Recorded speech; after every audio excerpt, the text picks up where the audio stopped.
शुरू करते हैं। पिछली दफा हमने सीखा था, कोई बताएगा पिछली दफा हमने क्या सीखा था?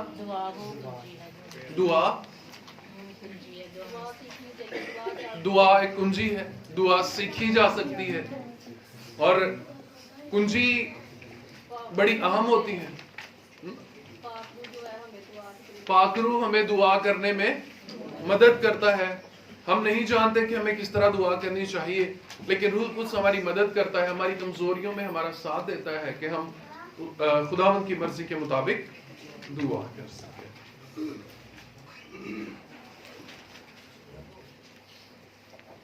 अभी आज जिस मौजू पर हम गौर करेंगे वो है हमारी खुदावंद के साथ शख्सी मुलाकात की अहमियत। खुदावंद के साथ हमारी शख्सी मुलाकात की अहमियत। इससे पहले कि हम प्रेइंग चर्च पर गौर करें या दुआ करने वाली कलीसिया की ताकत पर गौर करें, हमें इस बात का अंदाजा होना चाहिए कि फर्द वाहिद की दुआ जब तक ठीक नहीं होगी तब तक कलीसिया की दुआ ठीक नहीं हो सकती। प्रेयर नाइट्स होती है और उनके कोई रिजल्ट्स नहीं निकलते हैं। प्रेयर नाइट्स के कोई रिजल्ट्स नहीं निकलते हैं। लोग उसको भी शो शा के लिए करते हैं और उसकी तस्वीरें फेसबुक पे भी आती हैं, दुआ करने वाले लोग, और बंदा अपनी तस्वीर को क्रॉप करके स्पेशल जिसमें उसका प्रेयर का पोस्चर बना होता है वो उसको लगाता है। कभी सजदे वाली फोटो है, कभी हाथ उठाने वाली फोटो है। मैंने पहले भी अर्ज किया था कि पहले बंदा आंखें खोल के दुआ कर रहा होता है, जो ही पता लगता है कि कैमरे वाला इधर आ रहा है वो आंखें बंद कर लेता है, दोनों हाथ ऊपर उठा लेता है। ऐसी दुआ की खुदावंद के यहाँ कोई अहमियत नहीं है। ये वेस्टिंग ऑफ टाइम है, ये गंदगी का ढेर है। दुआ हमारी पर्सनल प्रेयर, इसकी खुदावंद के यहाँ बड़ी अहमियत है और यीशु की जिंदगी में हम पर्सनल प्रेयर को बदर्जा उत्तम पाते हैं। यीशु ने ग्रोही दुआ भी की है, लेकिन यीशु की जिंदगी का मैक्सिमम हिस्सा उसकी पर्सनल प्रेयर पर मोहित है। आइए देखते हैं एक रेफरेंस। मरकस की मार्फत लिखा गया इंजीली बयान, उसका पहला बाब, उसकी 35वीं आयत। मरकस की इंजील उसका पहला बाब, उसकी 35वीं आयत। और सुबह ही दिन निकलने से बहुत पहले वो उठकर निकला और एक वीरान जगह में गया और वहां दुआ की। Thank you. खुदा उनके कलाम में पढ़ा और सुना जाना हम सब के लिए बायसे बरकत हो। यीशु के बारे में हमने पढ़ा है कि वो सुबह दिन निकलने से पहले उठकर निकला और एक वीरान जगह में गया और दुआ की। वो उठा, कब उठा? दिन निकलने से पहले वो उठा। उठने के बाद अगला क्या काम है? वो निकला। उठा और निकला। उसने अपने बेडरूम को छोड़ा, उसने अपने बेड को छोड़ा। वो उठा और निकला और एक वीरान जगह में चला गया जहां पे कोई इंटरप्ट ना कर सके, जहां पे कोई दखल ना दे सके, जहां पर किसी की खराटों की आवाज ना हो, जहां पर कोई शोर शराबा ना हो, जहां पर उसकी लाइन अपने बाप के साथ जुड़ जाए। वो उठा, निकला, चला गया और दुआ की। जो डेली डिवोशन है हमारी जिंदगी में, उसकी बड़ी अहमियत है। हमारी रोजाना की पर्सनल प्रेयर, इसकी हमारी जिंदगी में बड़ी अहमियत है। और हम में से बतेरे इस मॉर्निंग डिवोशन को मिस करते हैं। हम में से बतेरे 5 मिनट की दुआ कर लेंगे, 10 मिनट की दुआ कर लेंगे, एक थोड़ा सा टाइम, एक हेलो हाय, एक गुड बाय, ये करके हम शायद अपने आप को मजहबी तौर पर एक सुकून दे लेते हैं। लेकिन ये वो मेयार नहीं है जो खुदावंद के साथ हमें मॉर्निंग में दुआ में रखना चाहिए। हम बहुत सारे अपने मॉर्निंग डिवोशन को स्लिप करते हैं और इसकी कई वजूहात होती हैं। समटाइम हम रात को देर से सोते हैं, इसलिए सुबह नहीं उठ पाते हैं। बहुत दफा हमें जल्दी निकलना होता है और हम थोड़ा सा पहले उठते हैं और फिर खुदावंद के साथ थोड़ी सी हेलो हाय करके हम निकल जाते हैं। और शायद हमारी ये हैबिट हो गई है कि हम प्रेयर नहीं करते हैं। मैं एक बुक पढ़ रहा था, उसमें एक खातून लिखती है कि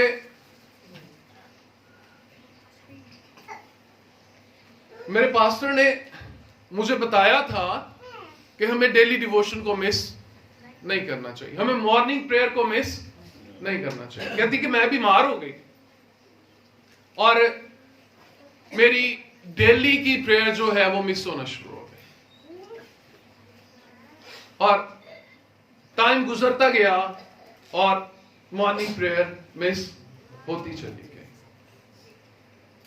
और जो वो बीमारी जो थी वो बढ़ना शुरू हो गई और उसकी कुछ समझ नहीं आ रही थी। टेस्ट भी करवाए, कुछ समझ नहीं आ रही थी। एक बड़ा सर्जन बुलाया गया जिसने आते ही कहा जी आपको अपेंडिक्स है और आपके अपेंडिक्स का ऑपरेशन करना पड़ेगा और वो बड़ी स्वेयर हो चुकी है आपके अपेंडिक्स। उस अपेंडिक्स का ऑपरेट किया गया और खोला गया, उसके अंदर वैक्यूम पाइप्स लगाए गए ताकि अंदर जो गंद भर चुका है वो निकलना शुरू हो जाए। 5-6 महीने उसका पेट खुला रहा, वो उसको नहीं सी रहे थे क्योंकि उनको दोबारा रोजाना उसको साफ करना पड़ता था। और फिर उसको जब 5-6 महीने बाद कुछ बेहतर हुआ तो उसको सी दिया गया दोबारा से। दर्द में रिलीफ मिला, कुछ दर्द ठीक हुआ, लेकिन कुछ अरसे बाद दोबारा दर्द शुरू हो गया। दोबारा चेकअप करवाया गया, दोबारा से डॉक्टर ने कहा मुझे लगता है आपके पित्ते का प्रॉब्लम है, आपका पित्ता निकालना पड़ेगा। वो पित्ता भी निकाल दिया गया। ठीक है, ये एक गवाही है जो मैं आपके सामने पेश कर रहा हूं। पित्ता भी निकाल दिया गया और फिर जब पित्ता निकाला गया, रिलीफ फिर भी नहीं मिला। तब उसे समझ आई कि मेरा खुदावंद के साथ एक ताल्लुक था जो बड़ा स्ट्रांग था, वो टूट चुका है और अब इब्लीस की तरफ से अटैक हो रहा है।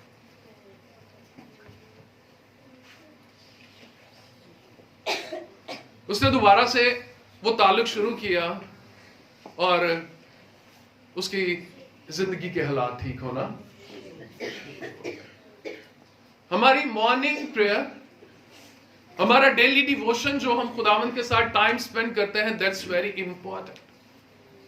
ये बड़ा जरूरी है, ये बड़ा अहम है, इसकी बड़ी अहमियत है।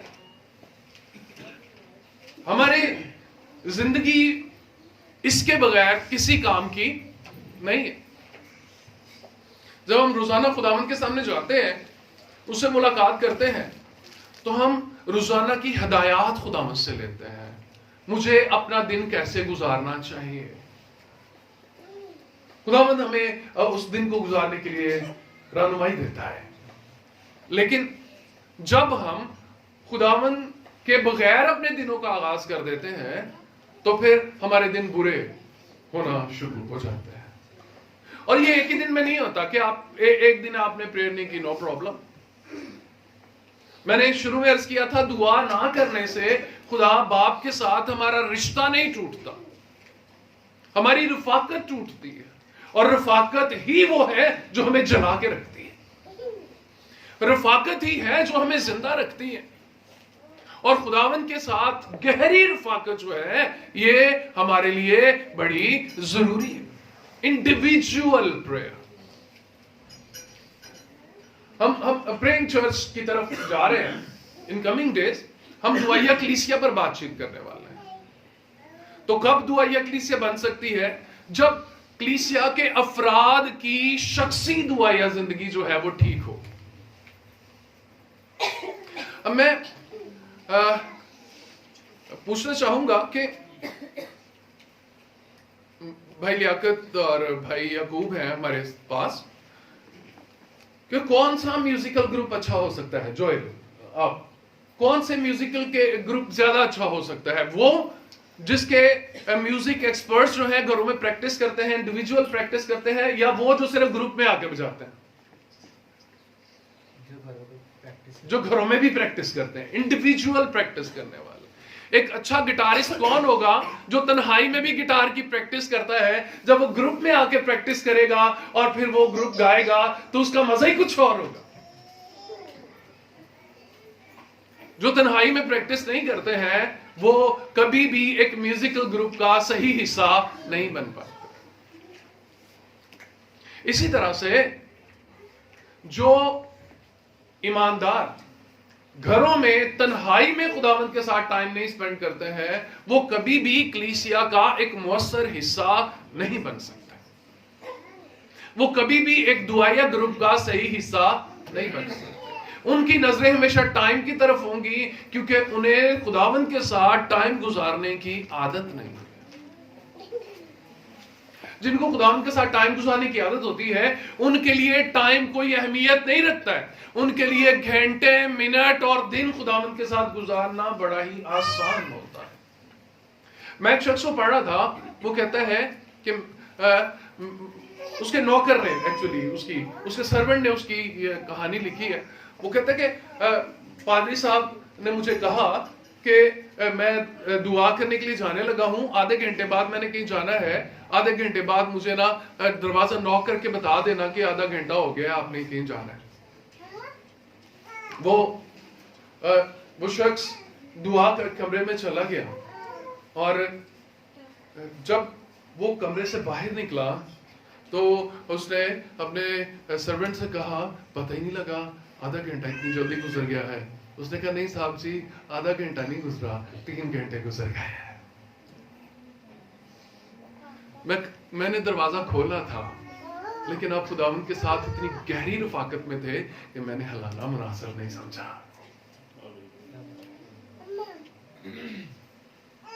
This is called intimacy with God.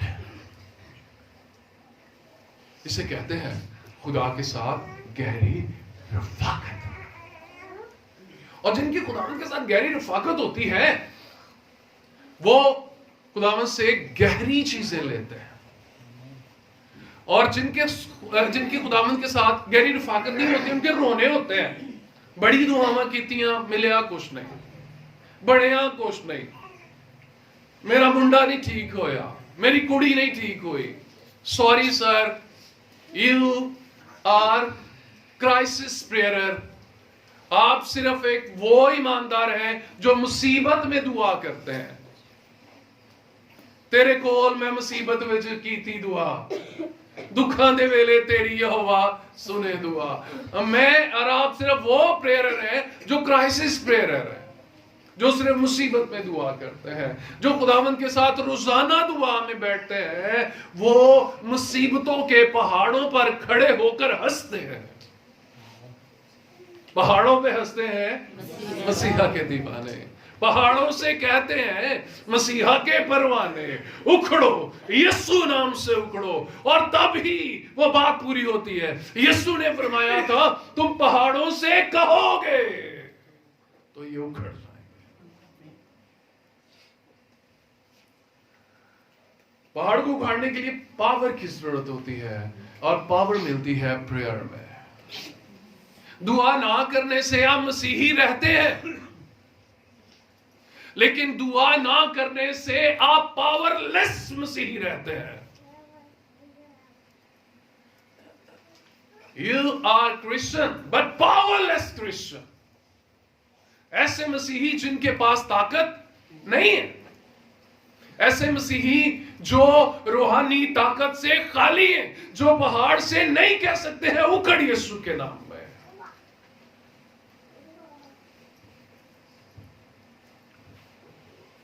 Daily devotion is very important in Christian life. रोजाना की दुआ मसीही जिंदगी में बड़ी अहम होती है। और अगर हम डेली डिवोशन को अपनी जिंदगी में अहमियत नहीं देते हैं तो फिर हम पावरलेस क्रिश्चियन हैं। आमीन।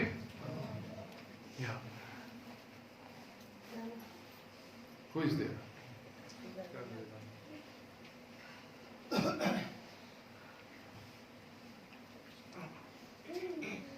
Okay.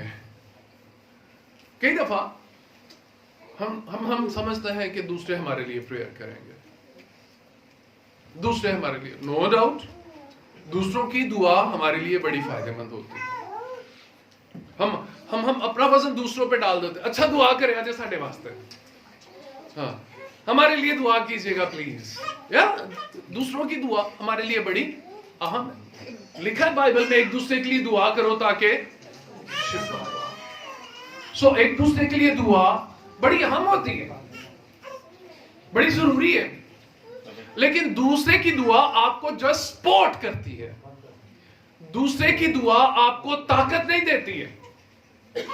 ताकत वो दुआ देती है जो आप खुद करते हैं। अगर मैं दूसरों को कहता रहता हूं प्लीज मेरे लिए दुआ करें, प्लीज मेरे लिए दुआ करें, दूसरे आपके लिए दुआ करते हैं, लेकिन आपने अंदर से तब ठीक होना है जब आपने खुद दुआ कर ली। अंदर से आप किसी की दुआ से ठीक नहीं हो सकता। हम 25-30 साल ये दुआ करते रहे, खुदा एक बंदा नशा छोड़ दे, और वो छोड़ना ना चाहे तो कभी नहीं छोड़ेगा। ਅਸੀਂ ਬੜੀਆਂ ਦੁਆਵਾਂ ਕਰ ਵੇਖੀਆਂ, ਕਿਉਂ ਬਜਰਾ ਨਹੀਂ ਦੱਸੋ। ਕਈਆਂ ਨਸ਼ਈਆਂ ਵਾਲੀ ਦੁਆਵਾਂ ਕੀਤੀਆਂ, ਉਹ ਸਟਿਲ ਪੀਂਦੇ ਨੇ।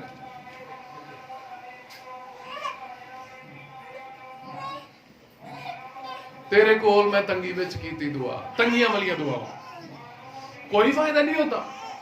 कब फायदा होगा? जब नशई नशा छोड़ना चाहेगा। और ये वो कब चाहेगा? जब वो मुकद्दसों की रफाकत में आएगा, रफाकत उसको छुड़ाए, ठीक है ना, चेंज करे। उसका रफाकत में आना जरूरी है।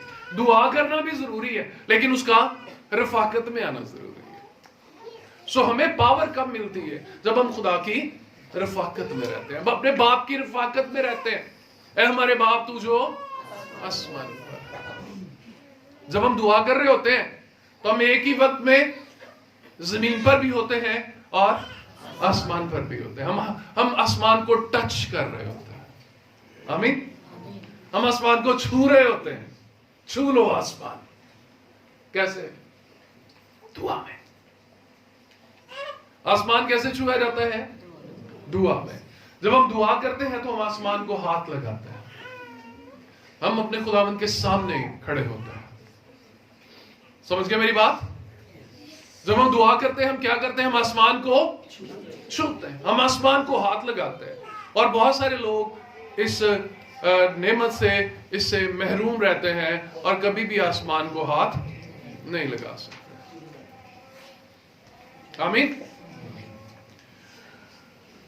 ओके, अब सवाल ये पैदा होता है कि दुआ एक्चुअली है क्या? जिस दुआ की हम बात कर रहे हैं इस वक्त में, मैं चाहूंगा कि मैं डेली डिवोशन का थोड़ा सा पैटर्न भी दे सकूं आपको। दुआ एक्चुअली है क्या? एक सादा सा इसका जवाब है, दुआ खुदा के साथ बातचीत करना है। आमीन। दुआ खुदा के साथ बातचीत करना है।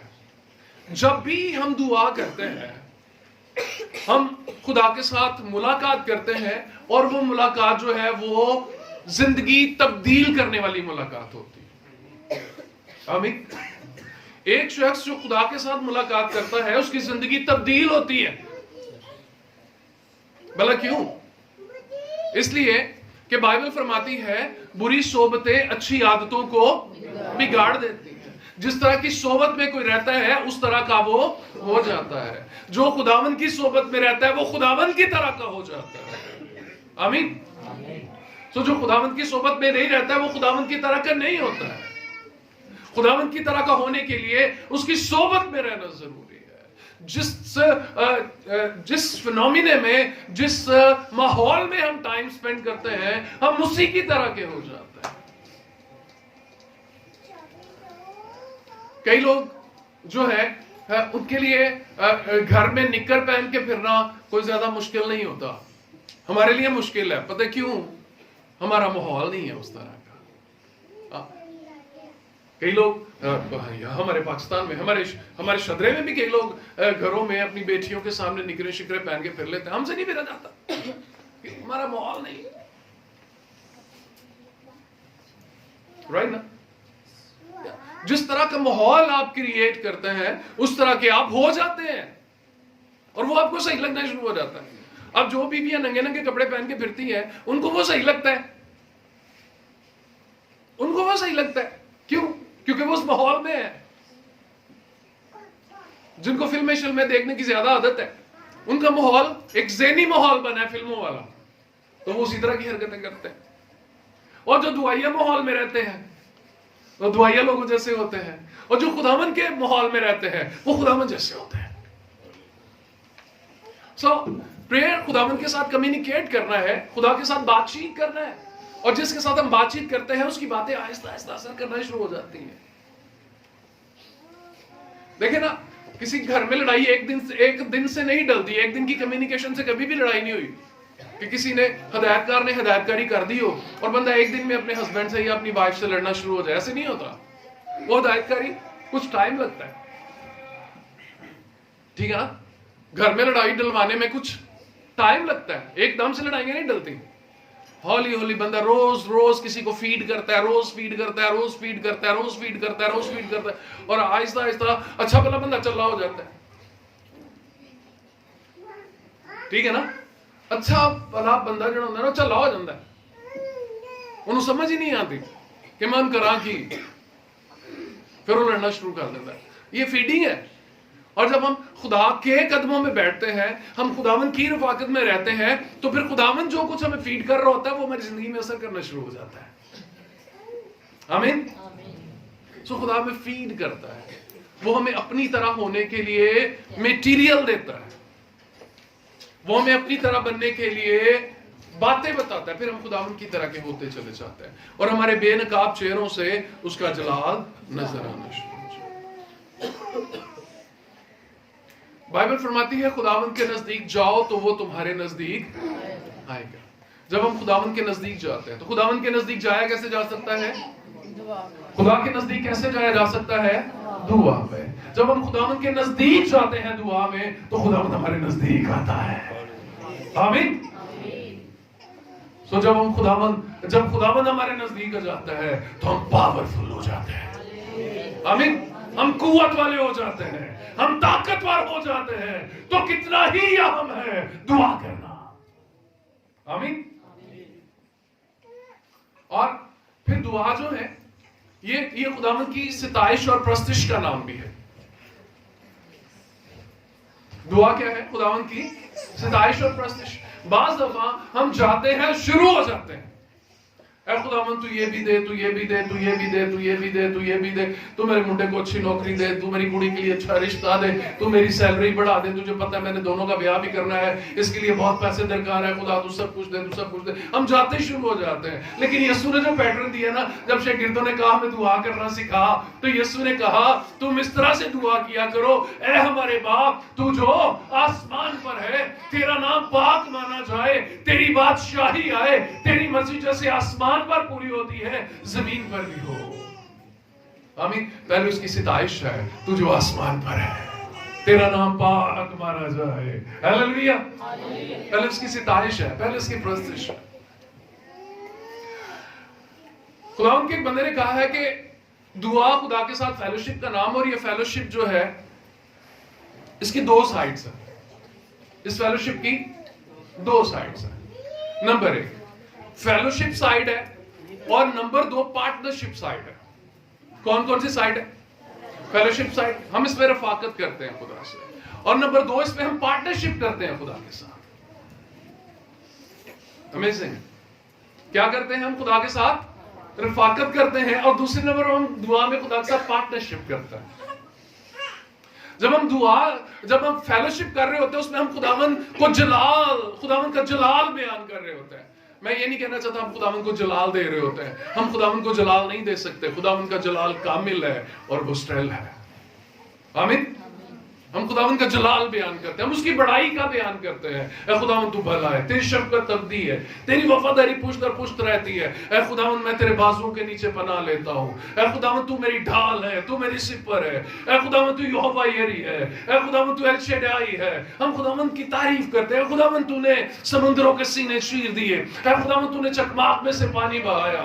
ऐ खुदावन तूने कल मेरे लिए ये किया था, मैं गुजर रहा था, मैं जा रहा था, मैं मरने वाला था, तूने मुझे बचा लिया खुदा।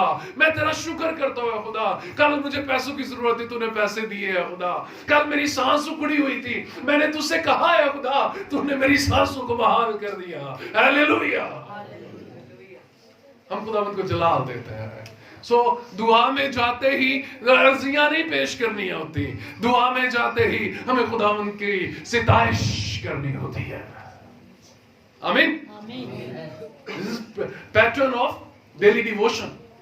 जाते ही आपने क्या करना है, आपने खुदावन की सिताइश करनी है। वो आप गा के भी कर सकते हैं, वो आप लफ्जों में भी कर सकते हैं।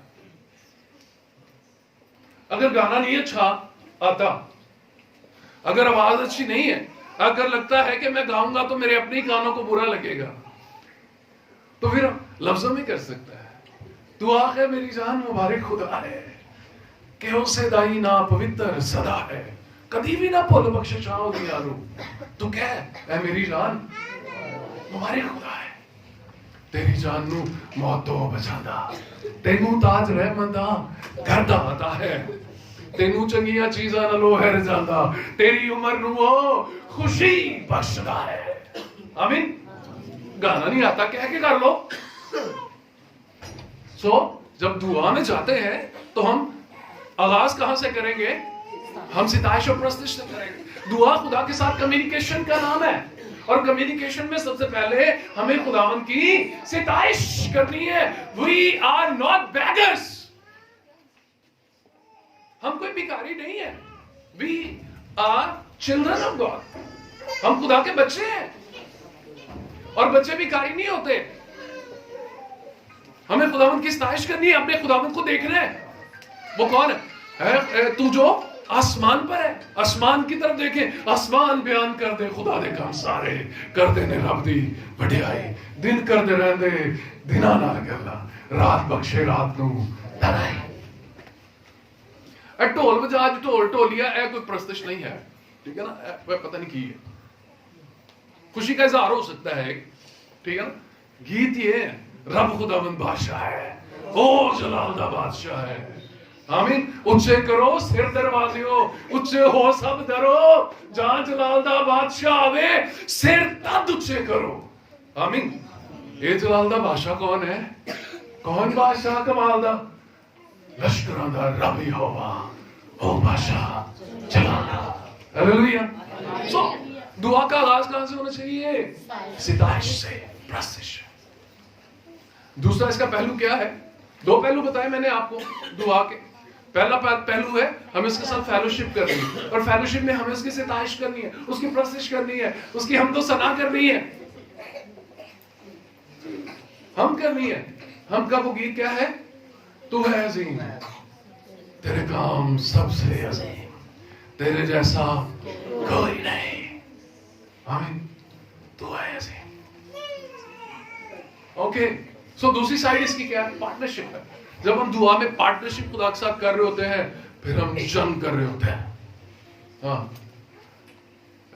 खुदावन हम इस एरिया को तेरे लहू से पाक करता है, हम इंसानों को तेरे लहू से पाक करता है। खुदावन हम चाहते हैं कि लाहौर पर तेरी बादशाही आए। खुदावन हम चाहते हैं शादरा यीशु मसीह के लहू से मुअत्तर हो जाए। बाप हम चाहते हैं कि लोग तुझे अपनी जिंदगियों का शख्सी निजात दहिंदा कबूल करें। खुदा हम चाहते हैं कि नशाबाज नशा छोड़ दें। खुदा हम चाहते हैं कि इब्लीस के अड्डे टूटना शुरू हो जाए। खुदा उनके साथ पार्टनरशिप है। हम बादशाही को एक्सपेंड कर रहे होते हैं। आमीन। हम बादशाही को वुस्सा दे रहे होते हैं। पहले हम फेलोशिप कर रहे हैं। फेलोशिप में क्या मिलता है? हमें ताकत मिलती है, फिर उस ताकत का हम इस्तेमाल करते हैं। Gate my point? मेरी बात समझ आ रही है ना? पहले हम क्या करते हैं?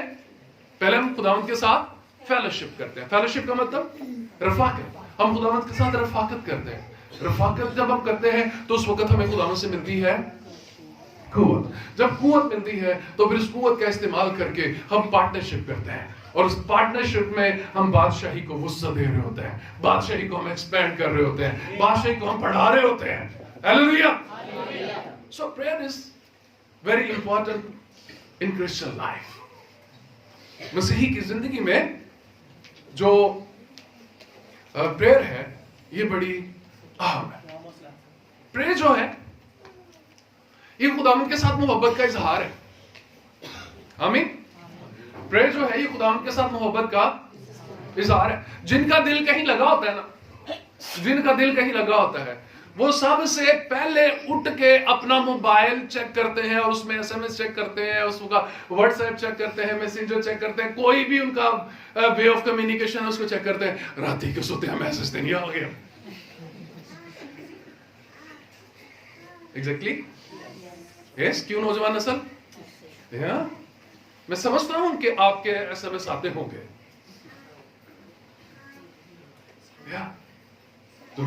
शादीशुदा भी आते हैं,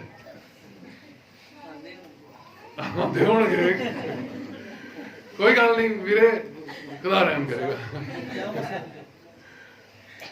नहीं पर इस तरह तो हो सकता ना बेगम कितने गई हो तो आ गया होवे कि सुबह 7 बजे मैनू लैण आ जी, नहीं तो मेरे बेटे ओके।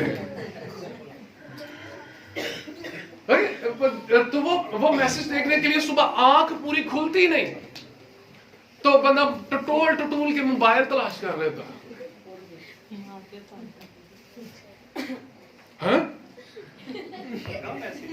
हाँ सी रात को पता ही नहीं लगा।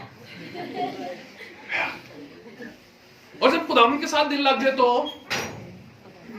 फिर बंदा फटाफट उठता है, ओए आज मैं 5 मिनट लेट हो गया, तो फटाफट मुंह पे 2 छींटे पानी के मारे, ब्रश किया, फटाफट वॉशरूम से फारिग हुए और खुदावंद के कदमों में आई लव यू, आज मैं थोड़ा सा लेट हो गया।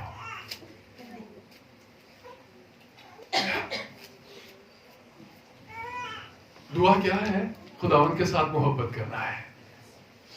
आमीन। Do you love Christ? क्या आप यीशु से प्यार करते हैं? क्या आप सुबह उठ के उससे मुलाकात करते हैं? सबसे पहले हाँ, किसी से भी मिलने से पहले देखा तो चेहरा तेरा। हालेलुया।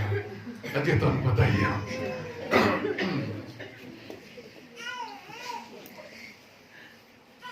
तो सबसे पहले किससे मुलाकात करना? यीशु से मुलाकात करना और उससे कहना, ऐ खुदावंद मैं तुझे प्यार करता हूं। सब कुछ हो गया। आपने खुदावंद के साथ मुलाकात की, आपने खुदावंद की परस्तिश की, पार्टनरशिप की, खुदावंद से मोहब्बत का इजहार किया। और प्रेयर का एक और पहलू भी है, दुआ का एक और पहलू भी है। दुआ का जो और पहलू है वो क्या है भला? हमारे रोज की रोटी आज हमें दे। खुदावंद को अपनी नीड्स बताना, खुदावंद को अपनी जरूरियात बताना, जाते ही जरूरियात नहीं बताने, ठीक है ना? यीशु ने एक पैटर्न दिया है, हमारे बाप तू जो आसमान पर, तेरा नाम पाक माना जाए, तेरी बादशाही आए, तेरी मर्जी जैसे आसमान पर पूरी होती है जमीन पर भी हो। उसके बाद आता है हमारे रोज की रोटी आज हमें दे। अपने खुदावंद को अपनी जरूरियात बतानी है। हमने बतानी भी तो उसी को है, हमने किसको बतानी है? कि लोग कहते यार तेन तो इतनी गल्लां आंदियां ना कितनी, यार मैं होर किते ना करा, तेरे नाल ही ते करनी है। मैं सिर्फ तेरे साथ ही तो करता हूं, मैं किसी और के साथ करता ही। खुदावंद हमसे कभी नहीं कहेगा कि यार तुसी ते हमेशा अर्जियां लेके आ जाते हो। क्यों? क्योंकि उसे पता है कि इन्होंने मुझे ही अर्जियां देनी है और किसको देनी है। और गॉड इज लविंग गॉड। हमारा खुदा मोहब्बत वाला खुदा है, वो हमसे बहुत प्यार करता है। हमें उसके सामने अपनी एप्लीकेशंस रखनी है, अपनी दरखास्तें रखनी है। खुदावंद हमें इन सारी चीजों की जरूरत है। उसने कहा है मांगो तो तुमको दिया जाएगा। सो किससे मांगना है? खुदावंद से मांगना है, उसी से मांगना है। लेकिन कोई तरीका है ना? हाँ, उसके सामने अपनी नीड्स को रखना, अपनी रिक्वेस्ट को रखना, ये भी हमारी दुआ का। आपकी दरखास्त कोई भी हो सकती है, पूरा करेगा वो तेरा मतलब जरा जरा।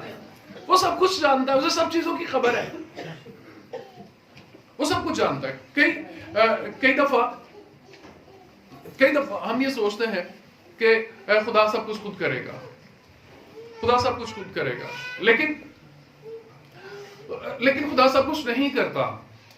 किसी शख्स ने कहा है कि खुदा आसमान पर ईमानदारों की दुआओं का जवाब देने के सिवा कुछ नहीं करता। भला क्यों? देखिए, खुदा सब कुछ कर सकता है, लेकिन वो चाहता है कि मेरे बच्चे मुझे कहें तो मैं करूं। कई दफा हमें अपने बच्चे की नीड का पता होता है कि उसे क्या चाहिए, लेकिन फिर भी हम चाहते हैं कि वो मांगे तो हम उसे दें। अगर उसे इतनी ही जरूरत होगी तो वो क्या देगा। चूंकि वो कह नहीं रहा, इसका मतलब है उसे इसकी नीड ज्यादा नहीं है, उसे ज्यादा जरूरत नहीं है। जब होगी तो बोलेगा। इसी तरह से खुदावंद ने कह दिया हुआ है, मांगो तो तुम्हें दिया जाएगा। यहां पे खुदावंद ने किसी तरह की कोई पाबंदी नहीं लगाई, ये मांगना है और ये नहीं मांगना। ऐसी कोई शर्त रखी है खुदा ने? नहीं कि ये वाली आप भाई आप मुझसे स्टमक की पेन के लिए तो दुआ कर सकते हो, लेकिन आप घुटने की पेन के लिए मुझसे दुआ नहीं कर सकते। सॉरी, मेरे पास घुटने की पेन ठीक करने वाली जो ताकत है वो खत्म हो गई है। सॉरी, ऐसे नहीं है। खुदावंद ने किसी भी तरह की कोई पाबंदी नहीं लगाई है कि ये दुआ कर सकते हो और ये वाली दुआ नहीं कर सकते हो। उसने कहा है मांगो तो तुम्हें दिया जाएगा। सिर्फ अपनी रिक्वेस्ट उसके सामने रखें और इस ईमान के साथ रखें कि आप अपने बाप के सामने अपनी दरखास्त को पेश कर। वो जानता है और उसे सब पता है, लेकिन वो चाहता है कि हम उसे कहें। वो जमीन का मालिक खुदा है, जानते हैं आप जमीन का मालिक कौन है? लेकिन उसका निगरान उसने हमें ठहराया है, ठीक ना? मेरी एक आदत है कि जो काम मैं किसी को दे देता हूं मैं उसमें इंटरप्ट नहीं करता। जो चर्च में काम करने वाले लोग हैं उन्हें पता है कि मैं जो काम किसी को दे देता हूं फिर मैं उसमें दखल अंदाजी नहीं करता। बाइबल कॉलेज का काम जो लोग कर रहे हैं मैं उनके काम में दखल अंदाजी नहीं करता। विजिट करने वालों के काम में मैं दखल अंदाजी नहीं करता। संडे स्कूल के काम में मैं दखल अंदाजी नहीं करता। मैं तो किसी काम में दखल अंदाजी नहीं करता। क्यों? क्योंकि वो काम मैंने दे दिए हुए हैं, ठीक ना? सो जब खुदावन ने इंसान को जमीन का निगरान ठहराया है तो वो दखल अंदाजी नहीं करता। लिखा है, एक आयत पढ़िए और मैं कोशिश करता हूं कि इसके बाद हम इसको बंद करें। नेक्स्ट पार्ट हम नेक्स्ट शुरू करेंगे। ज़बूर 115 उसकी 16वीं आयत।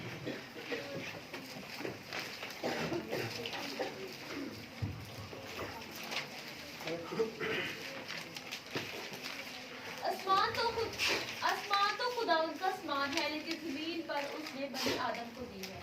आसमान तो खुदावंद का आसमान है, लेकिन जमीन उसने बनी आदम को दी है।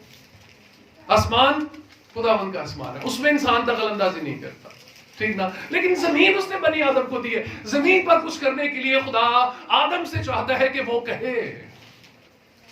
आमीन। आपकी प्रेयर की वैल्यू है। वो चाहता है कि आदम मुझसे कुछ कहे, इंसान मुझसे कहे, मेरे बच्चे मुझे कहे कि बाप जमीन पर ये काम ठीक नहीं हो रहा, इसको ठीक कर दे, ठीक ना? जमीन किसको दी है? आपको दी है और मुझे दी है। और इस जमीन के बारे में वो कहता है मुझसे मांग, मैं कौमों को तेरी मेरास के लिए और जमीन के इंतहाई हिस्से तेरी मलकियत के लिए तुझे बख्शूंगा।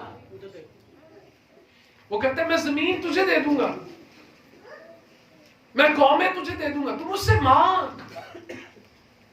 सो अपनी नीड्स को खुदावंद के सामने रखना है और इस ईमान के साथ कि हम इस जमीन पर मुख्तार हैं और खुदावंद हमें जरूर देगा जो उसने हमसे वादा किया है।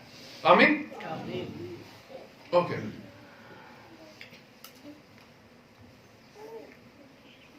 प्रेयर हम स्टार्ट करना चाहते हैं। कितनी बातें आपको समझ आ गई?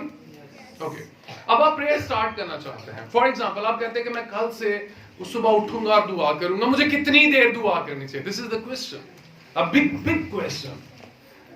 मुझे कितनी देर दुआ करनी चाहिए? मैं ये कहूंगा आप कोई भी टाइम लिमिट ना ठहराएं। मैंने ये सीखी है बात, ठीक है। आप कोई भी टाइम लिमिट ना ठहराएं। मैं सुबह उठ के आधा घंटा दुआ करूंगा, सॉरी आप टाइम लिमिट ना ठहराएं। पता क्यों? ये बात सीखने वाली है। जब हम टाइम ठहरा लेते हैं और वो टाइम हम पूरा करके नहीं उठते हैं, तो फिर दुआ में हम रूहानी सुकून लेके उठने की बजाय हम अपने आप को मुजरिम ठहरा के उठते हैं। यार आधा घंटा करनी सी हो ही नहीं है ना। हम दुआ में रूहानी सुकून लेने की बजाय हम मुजरिम हो जाते हैं। कैसी देर घंटा क्या सीधे घंटा कर नहीं ना सके, इसलिए गुनाह किया है। Get me point? इसको समझिए। स्टार्टर आप बगैर टाइम लिमिट के लें। 5 मिनट हुई, दैट्स वेरी गुड। 10 मिनट हुई दुआ, वेरी गुड। 15 मिनट हो गई, ये बहुत अच्छी बात है। आप 20 मिनट तक पहुंच गए, दैट्स ग्रेट।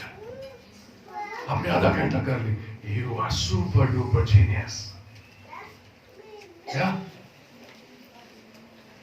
स्लोली आप उस जगह पे पहुंच जाएंगे कि आप जितनी देर चाहे बैठ सकेंगे। एकदम से नहीं होगा ये, इसलिए आगाज करना जरूरी है। टाइम मुकर्रर करना जरूरी नहीं है, ड्यूरेशन मुकर्रर करना जरूरी नहीं है। शुरू करें, बस शुरू करें। कल से शुरू करें। सुबह उठे, मुंह धोए और सबसे पहला काम दुआ। सबसे पहला काम दुआ।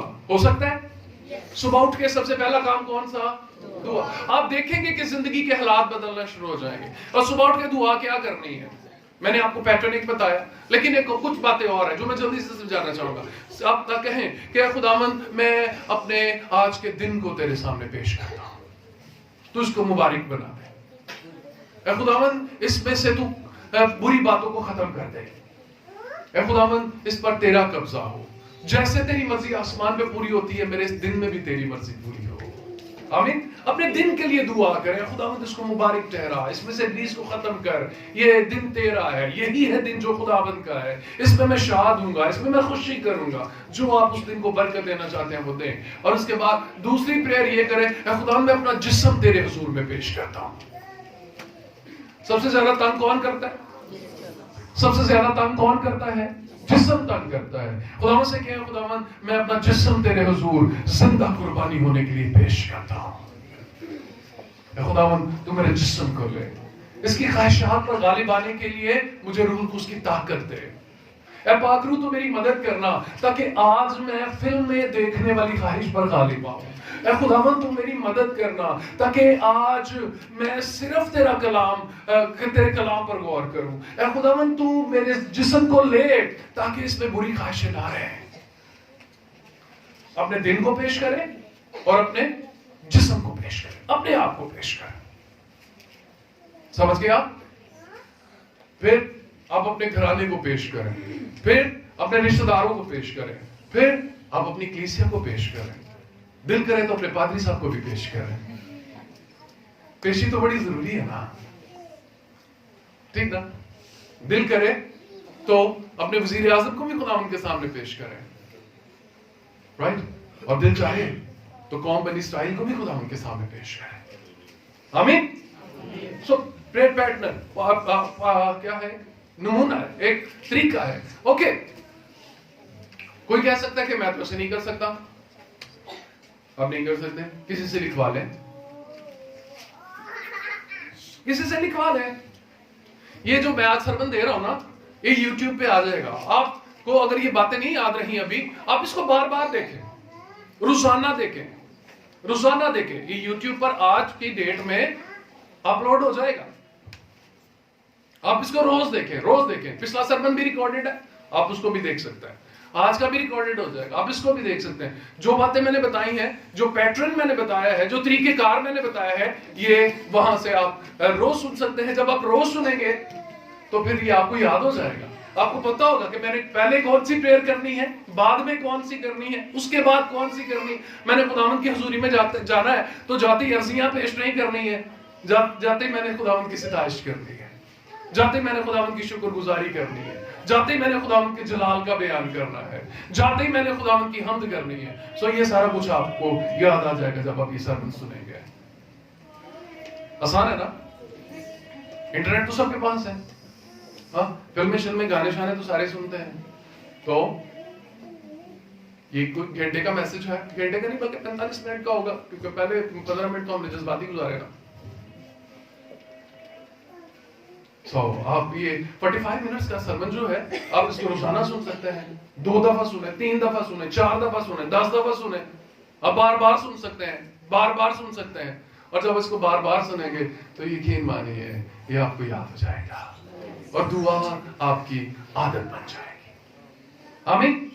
अगली दफा हम गौर करेंगे हमारी शख्सी दुआ में रुकावटें, शख्सी दुआ में रुकावटें। और इस पूरे वीक में शख्सी प्रेयर को आप प्रैक्टिस कीजिए और नेक्स्ट टाइम जब आप आए तो आपके चेहरों से दुआ की मामूली नजर आएगी। आमीन। आइए अपनी आंखों को बंद करें, अपने सर को झुकाएं।